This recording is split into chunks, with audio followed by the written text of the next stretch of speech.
Bonjour à tous, on se retrouve pour une nouvelle position avec ici le trait pour les blancs et nous sommes dans une finale, une étude avec comme matériel deux tours, un cavalier, deux pions contre dame et tour. Plutôt un avantage matériel pour les noirs, mais un pion évidemment très dangereux, bien avancé, qui est soutenu par la tour en G2 ici, hein, et qui va probablement continuer à avancer d'ailleurs, hein. Pour l'instant il n'y a pas d'échec. Il y aurait une menace de mat éventuelle avec le coup tour en F7, mais le pion serait pris et il n'y aurait pas la possibilité de faire échec, donc on H7, hein. Évidemment, tour F7 menacerait tour H7 mat, mais après tour prend G6, on perdrait le pion, ce serait dommage. Donc on va l'avancer ce pion pour faire un coup forcé, puisqu'on menace de faire dame, et évidemment, faire une dame, c'est un coup forcé, hein. C'est comme si on prenait une dame, c'est comme si on attaquait une dame, c'est un coup forcé, on menace de faire dame. Donc G7, les noirs n'ont pas d'échec. Je pense qu'ils vont quand même devoir empêcher ce pion de la dame. Alors il y a plusieurs coups. Il y a plusieurs coups. Il y a le coup dame G8 qui pourrait bloquer le pion. Le problème c'est que tout simplement tour F8 va forcer la dame à se sacrifier sur le pion. Par exemple après dame prend G7, tour prend G7, roi prend G7.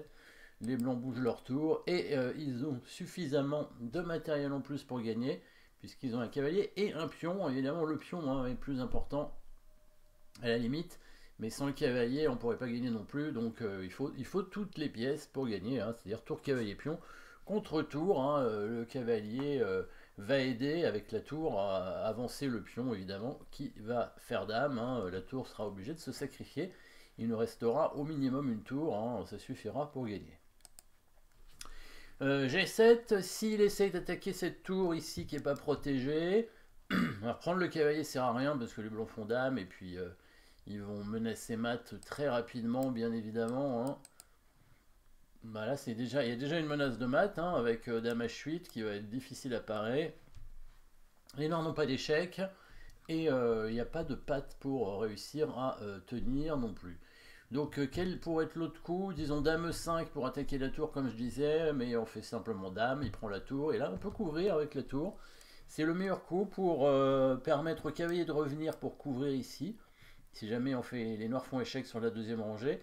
Et si la dame prend ce pion, l'idée c'est de mettre la tour, voilà, en enfilade, hein, on gagne la dame. Donc le seul coup qui reste pour les noirs, c'est le coup tour G6 qui permet de protéger donc la case en G8. Il y avait peut-être un autre coup, mais bon, ce serait donner la tour en faisant tour B2, donc à mon avis, ça va pas aller loin. Donc l'intérêt, c'est que la tour blanche est clouée. Donc ici, avec la tour blanche clouée, on peut pas faire dame. Par contre, on peut simplement prendre la tour. Alors c'est vrai que les noirs peuvent prendre le pion, mais a priori, ça devrait être gagnant quand même pour les blancs, ça, hein. Ouais, mais c'est pas, ça semble pas évident, mais bon voilà, on va simplement avec deux tours cavalier pion, il y a quand même un gros avantage matériel. Le cavalier qui revient pour se protéger, tout simplement pour protéger le roi. Et bah, il va y avoir des menaces en fait avec les blancs. Déjà avec la tour sur la 7ème rangée ici, on peut menacer de gagner la dame avec tour B4. Et dès que la dame bouge de la 8ème rangée, on pourrait menacer mat.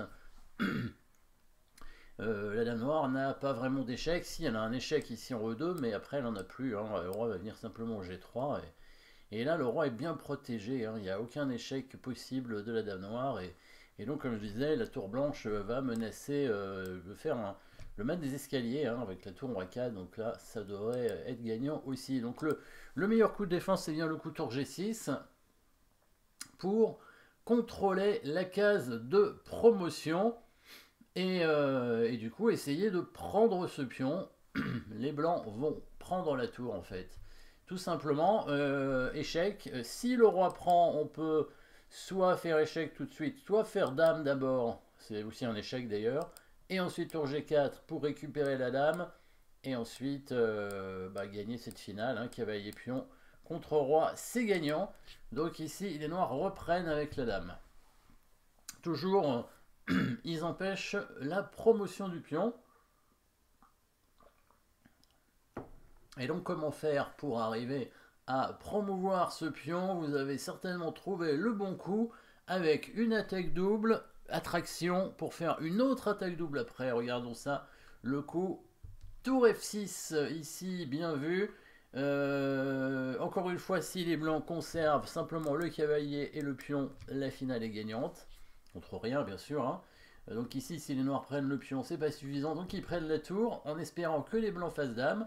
Alors là, si les blancs font dame, bah, les noirs vont simplement prendre ce pion sur échec. Et ensuite le cavalier. Et ce sera nul très facilement. Même, ils n'ont même pas besoin de prendre le cavalier. Ils vont faire échec pour proposer l'échange des dames. Et ce sera nul tout de suite. Hein. Position morte, hein. Roi cavalier contre roi.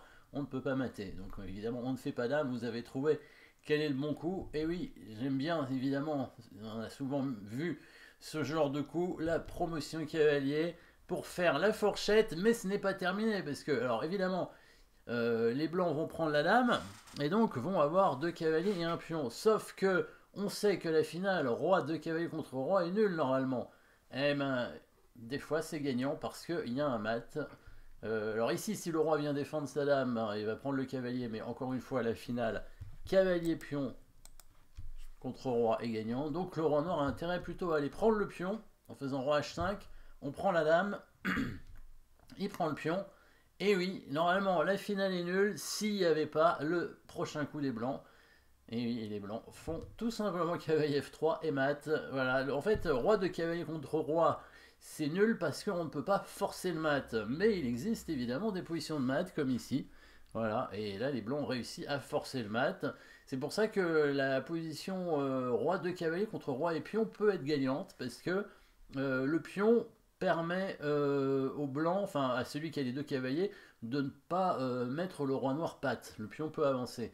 Donc parfois on peut forcer le mat avec 2 cavaliers contre pion. Par contre 2 cavaliers contre rien, normalement on peut pas forcer le mat. Et bon, ici voilà, les noirs étaient obligés de prendre le pion, hein, sinon ils allaient perdre le pion, allait faire une dame. Et donc il se fait mater, voilà, jolie petite étude sympathique. Pas trop compliqué peut-être, mais bon, il y avait quand même des petites choses à voir. En tout cas, merci d'avoir suivi cette position. Et puis on se retrouve très vite pour une prochaine position. N'oubliez pas de vous abonner. Merci à tous.